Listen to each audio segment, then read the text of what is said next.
हाँ जी, hello everyone guys. सबसे पहली बात तो ये कि आपको अभी स्क्रीन पर जो है ये टेक्स्ट के नीचे बहुत सारी लाइंस नज़र आ रही होंगी। सो इसके लिए माजरत अब क्या कर सकते हैं। ये लाइंस लगी हुई हैं, इसको मैं चेंज नहीं कर सकती थी। um, ये होता है कि जब हम चीज़ों को पढ़ रहे होते हैं तो हम हर चीज़ अंडरलाइन करने की कोशिश कर रहे होते हैं, इन अ सेंस कि हम उनको बार बार पढ़ें और वो जो है आइडिया एब्जॉर्ब करने की कोशिश करें। जो पैराग्राफ में लिखा होता है या जो लैंग्वेज यूज की होती है, हम उसको ट्राई करने की कोशिश, हम उसको एब्जॉर्ब करने की कोशिश में हम हर चीज जो है अंडरलाइन करने की कोशिश करते हैं। That's how unfortunately the preparation of thesis is done. So let's move on to our 3.4 point, जो कि था wars to overthrow political leaders and install puppet leaders instead। और उसमें केस इन पॉइंट क्या दिया था? US intervention in Iraq for ousting Saddam Hussein in 2003। तो उसको जो है हम कैसे एक्सप्लेन करेंगे, पैराग्राफ में आपके सामने में लिखा हुआ है कि in a bid to gain dominance, world hegemons have sparked conflicts in many countries to topple the existing governments। इस तरीके से गाइस टॉपिक सेंटेंस लिखा जाएगा, जो कि आपके आउटलाइन से रेलेवेंट होगा। मतलब आपके जो जो आप आउटलाइन में जो आपने अपना आर्गुमेंट दिया है, उसके लिए जो आप पैराग्राफ लिखने जा रहे हैं, उसका टॉपिक सेंटेंस इस तरीके से होगा। कुछ भी कर सकते हैं, बस ये है कि आप अपनी बात कहीं से स्टार्ट कर रहे हैं तो आपने बात अपनी वहीं से स्टार्ट करनी है जो कि आपने अपने आउटलाइन में पॉइंट दिए हैं। ये तो नहीं कि आप ईस्ट की बात कर रहे हैं और आप वेस्ट से शुरू करें। आप खुद देख सकते हैं कि इसके टॉपिक सेंटेंस में बिल्कुल उसे मिलता जुलता जो आपका जो जो पॉइंट था आउटलाइन में, आप उसी से मिलती जुलती बात कर रहे हैं। वो ये कर रहे हैं कि in a bid to gain dominance, world hegemons have World hegemons have sparked conflicts in many countries to topple the existing governments. Article 27 of the UN Charter clearly forbids countries from interfering in the internal affairs of other states। आप देख रहे हैं कि साथ ही जो है एक reference दे दिया गया है यूएन चार्टर का, आर्टिकल 27। आप खुद देखेंगे कि जब हम अगले महीने से अपने स्केड्यूल में भी स्टार्ट करेंगे कि आप कैसे आहिस्ता आहिस्ता अपने पॉइंट्स अब अखबार में से देख कर आप लिखना शुरू करेंगे, तो उसमें जो भी आप इंफॉर्मेशन रेलेवेंट पढ़ते हैं, जैसे कोई कानून की कोई शिक है, जैसे कि अब यूएन चार्टर के आर्टिकल 27 की बात हो रही है। आर्टिकल जो आप पढ़ेंगे, आप अपने जो सब्जेक्ट्स हैं, जैसे आपको पता है कि you are covering political science this month, तो उसमें कितनी चीजें आप पढ़ेंगे तो आप उनको भी इस तरीके से अपने ऐसे में कोड कर सकते हैं।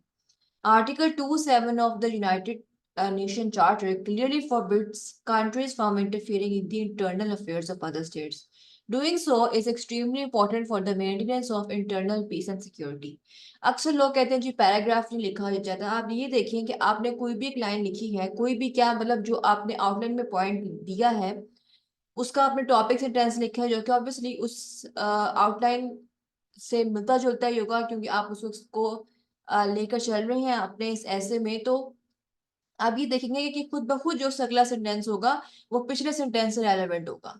यानी एक बात की है, उसके बाद हम article 27 of the United nation charter की तरफ आ गए हैं, उसकी भी बात जो है वो पिछले जो सेंटेंस है उससे मिलती है।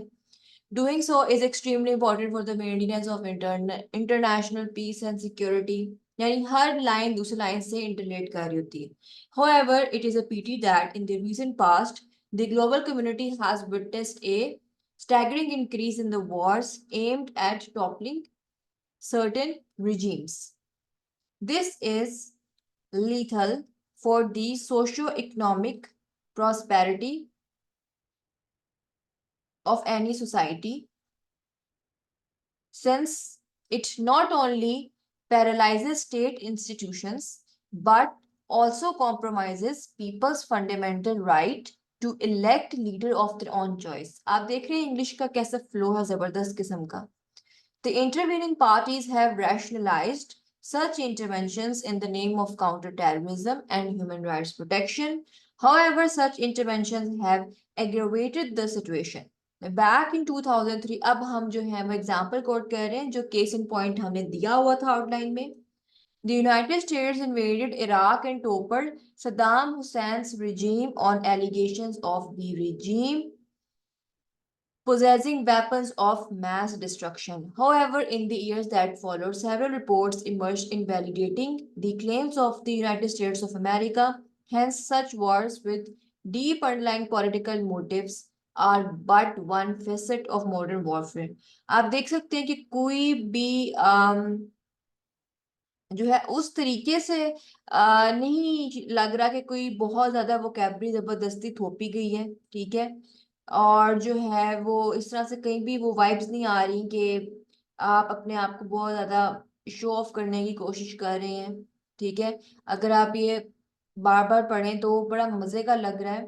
पैराग्राफ ऑथर ने जैसे लिखा है और जो वर्ड्स हैं जैसे for example lethal word use किया है, एग्रेवेटेड यूज किया है, नॉर्मल लग रहा है. ये नहीं लग रहा कि फैंसी वोकैबुलरी जानबूझकर थोपी गई है. जैसे कई लोग होते हैं वो उनके एक सेंटेंस में पता नहीं कितने फ्लावरी वर्ड्स होते हैं. That are not required.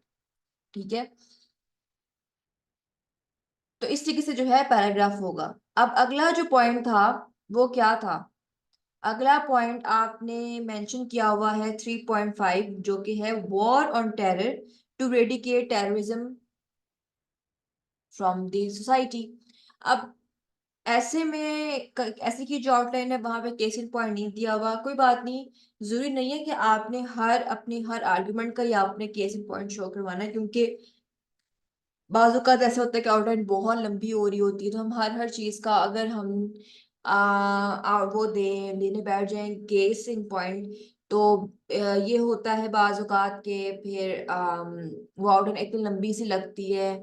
और मतलब आपने हर चीज को बैलेंस लेके चलना है. मतलब आप अगर फर्ज करें आपने केस इन पॉइंट की वहां पे नहीं लिखा किसी आर्गुमेंट के साथ तो आप जो है अपन जब आप उससे रेलेवेंट जब आप अपना पैराग्राफ लिखिए ऐसे में तो उसमें शो कर दे. जैसे कि ऑथर ने केस इन पॉइंट नहीं दिया हुआ अपनी आउटलाइन में लेकिन यहाँ पे he is basically talking about the war on terror और की एग्जाम्पल दी हुई है वो आपके सामने आपको नजर भी आ रही है. 11th of September 2001 की दी हुई है. The global war on terror is another major type of war that began in the aftermath of the attack on the Twin Towers in New York on the 11th of September 2001. On this fateful day, some Al Qaeda steered planes down the Twin Towers in New York, USA. This prompted the US to declare a war against terror. President Bush called upon various countries to partner with US in the latest resolve to root terrorism out from the society. This was the beginning of the long war hoga basically. This was the beginning of the long LONG long war that continues till date and has become controversial with regards to human rights abuses. This war is aimed at the complete destruction of various terrorist outfits such as Al Qaeda, Taliban, and ISIS, and the de-radicalization of the society. However, it is a pity that this war has spelled disaster for human rights. Various rights, such as the right to life, right to privacy, right to protection against torture, and the right to fair trial, have taken a backseat in the ongoing war on terror. So there is no denying the fact that war on terror is a major example of modern warfare. To baat khatam. That is how, guys, you formulate a paragraph of your essay. और आप ये बात बार बार note कर रहे होंगे कि अगर आप पैराफ्रेजिंग का काम कर रहे हैं, अगर आप आर्टिकल को बार बार पढ़कर उसको अपने वर्ड्स में लिख रहे हैं तो ऐसे में पैराग्राफ लिखना जो है वो इतना मुश्किल काम आपके लिए नहीं होगा. जो असल चीज है वो है आउटलाइन कंस्ट्रक्शन. और आउटलाइन कंस्ट्रक्शन आपको पता है कि मैंने इस यूट्यूब चैनल में डिफरेंट एग्जांपल्स से मैंने आपको समझाई हैं. इससे पहले भी मैंने आपके साथ ऐसे की आउटलाइन शेयर की हैं. तो ये आपको बार बार स्ट्रक्चर देखने से आपको इसी समझ आएगी कि ऐसे के टॉपिक में ही ऑथर ने आपको बताया होता है कि आउटलाइन आपने कैसे स्ट्रक्चर करनी है। सो इन ये सैंपल एसेस देने का मकसद ही आप लोगों को ये है कि जब आपके पास सैंपल होगा तो at least you are going to get a direction कि किस तरीके से ऐसे लिखा जाता है। लेकिन अगर आपको सैंपल ही ना हो, आपके पास सैंपल की प्रोविजन ही ना हो, तो how are you going to understand that how any essay is suppose to be written.